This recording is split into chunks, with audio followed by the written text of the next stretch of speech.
श्री गणेशाय नमः। हर हर महादेव। कर्मकांड बाई विभूति नारायण पांडे शास्त्री, महामाया नगरी, अंबिकापुर, छत्तीसगढ़। गीता ज्ञान चैनल में आप सबों का हार्दिक स्वागत है। माताओं, बहनों, प्रिय साथियों, आप लोग कैसे हैं? आशा करता हूं कि आप लोग अच्छे से होंगे और अच्छा से होना भी चाहिए। तो आज मैं भगवान श्री गणेश और माता सरस्वती के चरण कमलों का वंदना करता हुआ अपनी कक्षा को प्रारंभ करता हूं। तो आज हमारी कक्षा का विषय है कुंभ राशि, राहु होंगे महाबली, किसका करेंगे राज तिलक। तो आइए इस संबंध में हम जानते हैं। ज्योतिष शास्त्र में विश्वास रखने वाले जातकों को गीता ज्ञान में बहुत बहुत स्वागत है। महाबली, राहु किसका करेंगे राज तिलक, और मैंने थंबनेल में लिखा है और क्यों लिखा है कि देखिए, राहु 22 नवंबर 2022 से 16 मार्च 2023 के बीच महाबली हो रहे हैं। महाबली का मतलब अनिष्ट बल के आधार पर बहुत ही मजबूत स्थिति में होंगे, जिसे ज्योतिष शास्त्र की भाषा में कहा जाता है।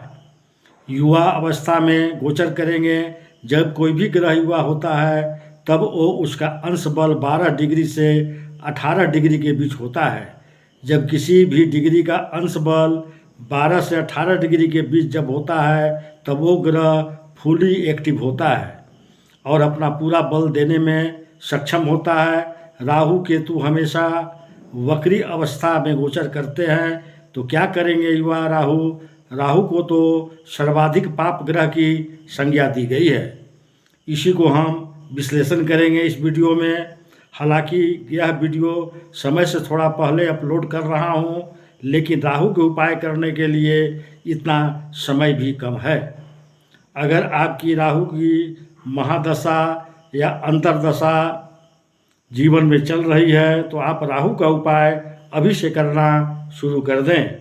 जब आपके कुंडली में किसी भी ग्रह की महादशा, अंतर्दशा या प्रत्यंतर दशा गतिमान हो तो वह ग्रह फुली एक्टिव होता है और उस ग्रह के पूर्ण फल आपको प्राप्त होते हैं। हालांकि महाबली राहु का प्रभाव सभी पर पड़ेगा, लेकिन वो जातक जिनके जीवन में राहु की महादशा या अंतर्दशा या परिदंतर दशा गतिमान है, और ऐसे जातक कम से कम अपने देश में 25 करोड़ तो होंगे ही। प्रिय साथियों, आगे बढ़ने से पहले एक निवेदन है कि वीडियो को लाइक करें और भोलेनाथ का आशीर्वाद पाने के लिए हर हर महादेव अवश्य लिखें। तो चलिए मैं अब अपनी कक्षा को आगे बढ़ाता हूँ। मित्रों, वो सर्वाधिक प्रभावित होंगे, लेकिन राहु के प्रभाव को समझने से पहले राहु को समझना जरूरी है। पहले बात करेंगे राहु के बारे में, फिर बात करेंगे कुंभ राशि के जातकों के जीवन पर महाबली राहु के गोचर का क्या प्रभाव पड़ेगा। यह विश्लेषण आपको चंद्र राशि के आधार पर किया जा रहा है और वीडियो के अंत में मैं आपको राहु का उपाय भी बताऊंगा। अब आइए राहु को समझते हैं। राहु को ज्योतिष शास्त्र में दैत्यों के सेनापति की संज्ञा दी गई है और हमारी जीवन की 62 से 70% समस्याओं का कारण राहु ही होते हैं। लेकिन आज के समय में राहु ही हमें वो सब कुछ दे सकते हैं जो हम पाना चाहते हैं, क्योंकि कलयुग में किंग है। राहु एक ऐसा ग्रह है जो अचानक से विपरीत दिशा से एक्टिवेट होकर कार्य करने लगता है। आपका कोई काम काफ़ी दिनों से नहीं हो पा रहा था, अचानक से राहु की अंतर्दशा या प्रत्यंतर दशा शुरू हुई, आपको वो काम एकदम से पूरा हो गया। राहु के भीतर अतीन्द्रिय शक्ति है और उसमें हर तरह के षड्यंत्र समझने की क्षमता है, उससे निपटने की भी क्षमता है। राहु में राहु विदेश की भी कारक हैं, इसलिए जिनकी कुंडली में राहु अच्छा होता है तो एकदम से काम पूरा हो गया। राहु के अंदर अतीन्द्रिय शक्ति है और उससे हर तरह के षड्यंत्र को समझने की क्षमता है, उससे निपटने के लिए भी क्षमता है। राहु में राहु विदेश के भी कारक हैं और जिसके कुंडली में राहु अच्छा है वो विदेश जाते हैं, विदेश में बहुत ज़्यादा धन अर्जित करते हैं आज के डेट में राहु, केतु, शनि और मंगल जिन्हें पाप ग्रह की संज्ञा दी गई है, वही हमें जीवन में ऊपर उठाते हैं, धन वैभव देते हैं, मान सम्मान देते हैं और हर तरह का सुख भी देते हैं। इसलिए जब भी मनुष्य के जीवन में राहु की महादशा या अंतर्दशा शुरू हो, उस समय व्यक्ति को विशेष सावधानी बरतनी चाहिए। राहु का निरंतर उपाय करते रहना चाहिए ताकि राहु के शुभ फल प्राप्त हो सकें। लेकिन अगर यही राहु कुंडली में शुभ हुए तो तरह तरह के कष्ट देते हैं, बनते बनते काम बिगड़ जाते हैं। तो कैसे पहचाने कि कुंडली में राहु हमें अशुभ फल प्रदान करता है? क्योंकि हर व्यक्ति तो ज्योतिष का ज्ञाता होता नहीं है, तो कैसे पता चलेगा कि राहु हमें कुंडली में शुभ फल दे रहे हैं? देखिए, कुछ लक्षण हैं, आपको बता रहा हूँ। अगर राहु खराब हो तो सबसे पहले तो हमारी मानसिकता को खराब कर देते हैं। मन में लगातार निगेटिव फीलिंग आती है, एक अनजाना सा भय हमेशा बना रहता है। राहु हमारे सोच को निगेटिव कर देते हैं, हमें ये लगता है कि हम जीवन में कुछ कर ही नहीं सकते।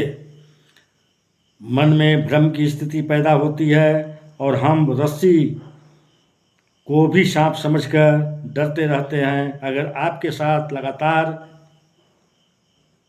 चीटिंग हो रही है, लगातार धोखा मिल रहा हो, सरकार से जुड़ी कामों में हमेशा सफलता मिल रही हो, किसी भी काम में मन न लगा रहा हो, अचानक से अशुभ घटनाएं आपको जीवन में घटित होने लगे, तो ये समझ जाइए कि राहु अपने जीवन की खराब फल दे रहे हैं। और तुरंत राहु का उपाय कीजिए। अगर आप राहु खराब हो तो घर में कबाड़ जमा होने लगता है। राहु पारिवारिक जीवन को खराब कर देते हैं, पति पत्नी के संबंध खराब कर देते हैं, आपस में भ्रम की स्थिति भी बना देते हैं। राहु शुभ कब होता है, अब सभी समझ लें। जब कुंडली में केंद्र के भाव में या त्रिकोण के भाव में गोचर करें और अत्यधिक गोचर करें, केंद्र के भाव 1, 4, 7, 10 भाव को विष्णु स्थान कहा जाता है, पंचम और नवम भाव को लक्ष्मी स्थान कहा जाता है। अगर राहु इन भावों में अकेला ही गोचर करें तो राहु अपनी महादशा, अंतर्दशा या प्रजंतर दशा के दौरान शुभ फल प्रदान करेंगे और आपके रंग से राजा भी बना देंगे। लेकिन ध्यान दीजिएगा, कुंडली का 10वां भाव इसका बाद है। 10वां भाव में राहु हों और उसके साथ त्रिषणाय भाव के स्वामी भी बैठे हों, तब भी राहु अशुभ फल ही देगा। तो इस आधार पर विश्लेषण हम करेंगे, राहु कुंडली में कब अच्छा फल देते हैं, कब खराब फल देते हैं। अब आपने यह बात समझ लिया होगा। देखिए, राहु का गोचर कुंडली के पराक्रम भाव में है। जैसा मैंने बताया कि राहु खराब फल तब देते हैं जब त्रिषणाय भाव के स्वामी राहु के साथ युति बनाकर बैठे हों। तीसरे घर के स्वामी हैं मंगल। 22 नवंबर के बाद और 16 मार्च तक राहु का और मंगल का कोई संबंध नहीं बन रहा है। छठे के स्वामी हैं चंद्रमा। जब भी नवंबर में, दिसंबर में, जनवरी में, फरवरी में, मार्च में जब भी चंद्रमा का गोचर मेष राशि में होगा तो राहु पीड़ित करेंगे। आपको स्वास्थ्य संबंधी समस्याएं उस समय आपके सामने आ जाएगी। कर्ज भी लेना पड़ सकता है, वाद विवाद भी हो सकते हैं। हालांकि ये समय केवल 2.5 दिन का ही रहेगा, कई विशेष प्रभाव नहीं पड़ेगा। अगर आप राहु का उपाय करते रहेंगे। जहाँ तक एकादश भाव के स्वामी की बात है तो वे हैं देवगुरु। देवगुरु और राहु का भी कोई संबंध 16 मार्च तक नहीं बनने जा रहा है। तो इस समय तो राहु बहुत अच्छे रिजल्ट देंगे। मैं डेट बता रहा हूँ, नोट करिए और कमेंट में मुझे बताइए। आज से 2 माह पहले 27 जून से 10 अगस्त के बीच मंगल का गोचर मेष राशि में था। राहु और मंगल की युति बन रही थी। तीसरे भाव के स्वामी हैं मंगल। राहु मंगल के साथ गोचर कर रहे थे। इन तिथियों के बीच राहु और मंगल का अंगारक योग बनना। अब मैं जो बताने जा रहा हूँ, अगर वैसा ही आपके साथ हुआ हो तो ज़रूर कमेंट कीजिएगा, क्योंकि राहु अब पीड़ित होते हैं तो बहुत ज़्यादा कष्ट देते हैं। इन 45 दिनों में आपका कार्य व्यवसाय बुरी तरह से प्रभावित हुआ होगा, क्रोध की मात्रा भी बढ़ गई होगी। राहु की दृष्टि पड़ी सप्तम भाव पर, तो सप्तम भाव दाम्पत्य सुखों का होता है। यहाँ पर भी अंगारक योग बनने से दाम्पत्य सुख बुरी तरह से प्रभावित होगा। अब आइए बात करते हैं 22 नवंबर से 16 मार्च तक स्थितियाँ क्या होगी। अब तक के विश्लेषण से आपने समझ लिया होगा कि राहु 22 नवंबर से और 16 मार्च तक अपना पूर्ण फल प्रदान करने में सक्षम होंगे। अब राहु का गोचर थर्ड हाउस में है, कर्म भाव में। थर्ड हाउस राहु का पक्का घर होता है, क्योंकि राहु तीसरे भाव में अति विशेष कारक होते हैं। आप ज़्यादा से ज़्यादा लाभ अर्जित करना चाहेंगे, चाहे आपको जितना भी परिश्रम करना पड़े, आप पराक्रम करेंगे, आपके पराक्रम में वृद्धि होगी और आप अपने लक्ष्य को प्राप्त करेंगे। दूसरा जो है, आपके साथ जो षड्यंत्र हो रहा था, पॉलिटिक्स हो रही थी, अब आप उसे पहचान लेंगे, हमेशा सतर्क और सावधान रहेंगे। और राहु महाबली हैं, 22 नवंबर से थर्ड हाउस में आपके अंदर इतनी क्षमता डेवलप कर सकते हैं, आप सपनों के माध्यम से आने वाली घटनाओं को देख सकेंगे। राहु आपको अधिक परिश्रमी बना देंगे। यदि राहु थर्ड हाउस में बलवान हैं तो ऐसा जातक बहुत धन दौलत वाला होता है।